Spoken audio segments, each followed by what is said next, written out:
Georgios Mikatatse, Rayan Cherki and Ernest Numa are 3 Lyon players who I will be keeping an eye on during the 2 legs against Lyon in the Europa League quarter-final coming up. Now I will be analysing all 3, but in this particular video I'm going to be analysing Rayan Cherki, looking at why I think he could be a good signing for United come the summer, going through his skill set and what his best role in Amorim's system would be. So of the 3 Lyon players I've just mentioned, Rayan Cherki is probably the name you recognise most. Now in a nutshell, Cherki is basically a regen blend of Hatem Ben Arfa and Dimitri Payet, just having that piece of footballing magic that only the most naturally gifted players have. But just like those 2 players, his dedication and overall attitude has been called into question. Though to be fair, most of this was a few years ago and he's still only 21 years old. And there were even leaked messages with Lyon owner John Textor, which indicated that the issues were more with Cherki's agent and family than it was with the player himself. And that leads us on to the bigger question of why I regard Rayan Cherki as probably the most naturally gifted footballer in the world right now.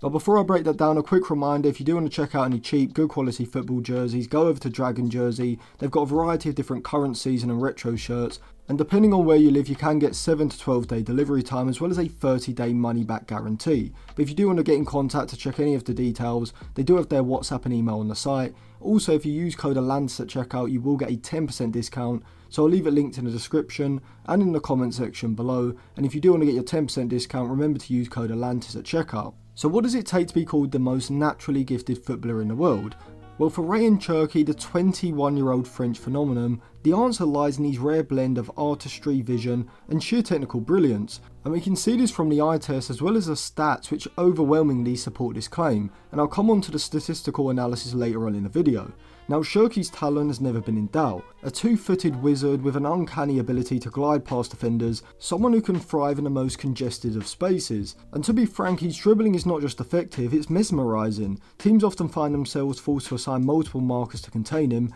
a testament to his singular threat. But what makes him so elusive is not just his technical prowess, it's his awareness. See, Cherki seems to be able to see the game in slow motion, creating space in even the most congested areas, and his mere presence draws players towards him, which frees up space for his teammates to move into. Whilst his close control dribbling is dazzling, it's his passing that truly sets him apart. Cherki's passing range is exceptional, capable of delivering pinpoint through balls with the inside or outside of either foot. He's got fantastic composure in possession, not just playing the pass as soon as he gets the ball, but often holding on to the ball to wait for a run to come before releasing a perfectly weighted dink pass or slide rule pass, usually to create a chance around the box. His vision is remarkable. Even at full speed when he's dribbling, his head's up and he's looking for his teammates, able to thread passes that completely open up the opposition's defence. And it's this combination of creative thinking and execution that makes him a nightmare for opponents and a dream for his teammates. Now, saying this, Cherki certainly isn't the fastest player on the pitch, but he doesn't really need to be.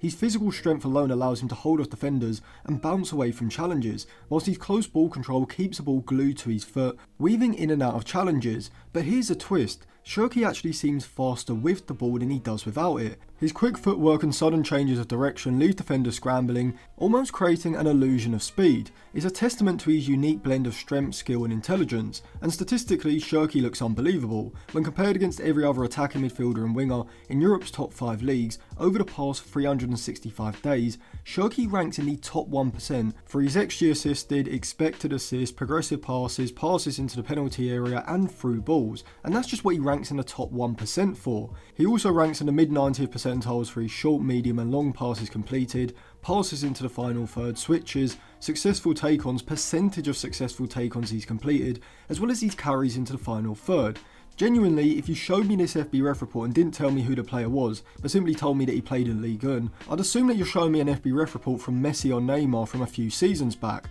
Cherki's output is absurd, and you could argue that the eye test is even better, because even though Cherki's goal output isn't at Messi or Neymar's level just yet, with his non-penalty goals and non-penalty XG ranking around the 60th to 65th percentile range, you also have to factor in that he's playing for Lyon, who aren't even in the top 4 of Ligue 1, and he's still only 21 years old. But to be honest, you don't even need stats to see how special Cherki is, as the eye test does it for you, as I genuinely think he's probably the most entertaining player to watch at this point in time. And I would argue that United should at least consider a deal for Cherki because he represents such a unique opportunity in the transfer market that top clubs almost think is going to be too good to be true. I mean, the output is there, the eye test is there, the age profile is there, and alongside this, the finances are also there come the summer, because Cherki will only have 1 year left on his Lyon contract, and Lyon are also struggling financially, even more than usual for a French club. See, there were even reports in January that Lyon had accepted an offer of around £19 million from Borussia Dortmund for Cherki,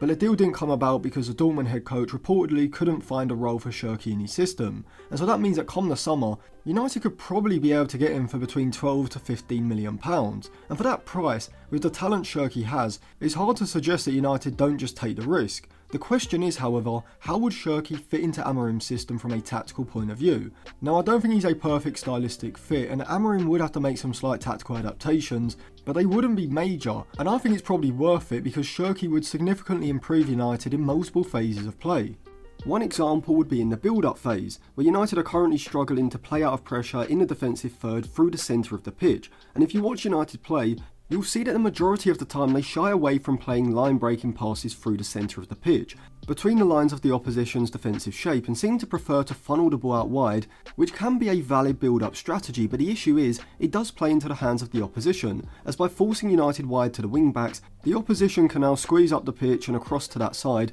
pen the wing-back in, and cut off these passing options using an aggressive man-to-man press. If United could efficiently play through the centre of the pitch in the build-up phase, this will give the player receiving the ball in behind the opposition's midfield line press more space and more passing options, making the attack a lot more efficient. So how could Cherki help Amorim in this regard? Well, I think if he was used in a front three, either side of an advanced forward like Osimhen, with pace on the other side, someone like Garnacho or Ahmad, or even in a front two, dropping off from the forward line to take up a position at the top of the diamond just like we see with Cherki during the build-up phase, Cherki could also be given the freedom to drop deeper to the edge or drop inside of the defensive third in order to create an overload, open up a passing lane, or to receive the ball to feet as a free man. Even if the opposition's fullback or maybe a deeper line midfielder are instructed to track Cherki's movement high up the pitch in order to get close to him when he receives the ball, this is going to work to drag another opposition player higher up the pitch, potentially opening up space on one of the flanks for the wing-backs on that side to drive into from deep, or even dragging a centre-back out of the back line, potentially leaving an aerially, athletically and physically dominant centre-forward like a Gyökeres or Osimhen 1v1 against a centre-back on the halfway line, opening up the possibility for United to go more direct from build-up, looking to isolate Osimhen against an individual defender. But even if a player follows Cherki high and United still want to try to play through the centre of the press, as long as there's the right movement from the central centre-back and central midfielders on the edge of the box to drag the opposition's central midfield apart and open up these passing lanes, then Cherki is more than capable when it comes to receiving the ball with his back to go under pressure and being able to either link play efficiently like Cherki or even turn out of the pressure and drive forward. But it's in the middle third when I think Cherki is at his most valuable, and this is because he could be the key to unlocking deep defensive units, which Amorim's Manchester United and pretty much every positional play style of team seem to be struggling against. See, the issue with most positional play inspired systems, which is what the majority of top sides are using, is that opposition sides, whether it's a lower table club like an Everton or a Palace,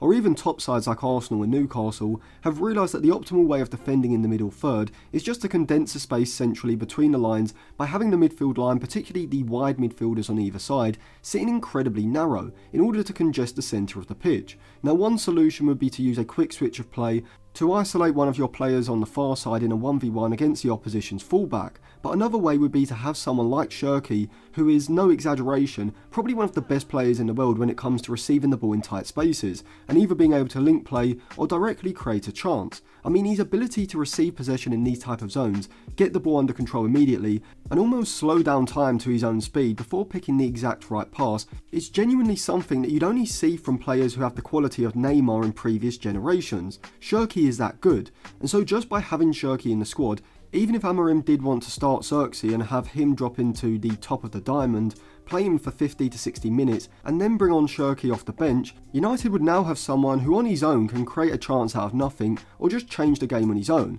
and over the course of a season just imagine how many goals and points that's going to lead to. And so overall, should Manchester United sign Rayan Cherki this summer? well, maybe he wouldn't be the top target. I would say players maybe like Ederson and Osimhen may have to take priority, but considering he cost only about £15 million, at Lyon is currently on £3.3 million per season, so would probably command a salary of around £5 to £6 million, and is still only 21 years old with a few seasons experience in Ligue 1, is certainly a hard one to turn down, particularly if Manchester United are allocating most of their budget to a centre forward and central midfielder this summer. But surely for £15 million it's worth the risk. I mean, what other attacking midfielder could we get who's going to produce the sort of output that Cherki does, let alone for that fee? And also, just from a pure entertainment point of view, I'd love to see Cherki at United, even as a squad player, someone who can rotate in the starting lineup with Xerxes, as I think Cherki could be a game changer, even if he's only coming off the bench for 25 to 30 minutes. So let me know what you think of Cherki in the comment section below. Would you take him at United this summer? And if you do want to pick up any cheap, good quality football jerseys, go over to dragonjersey.com and you can use code Atlantis at checkout for a discount. Also, if you do want to check out my articles on Patreon or just watch another video, I'll leave them both on the end screen now.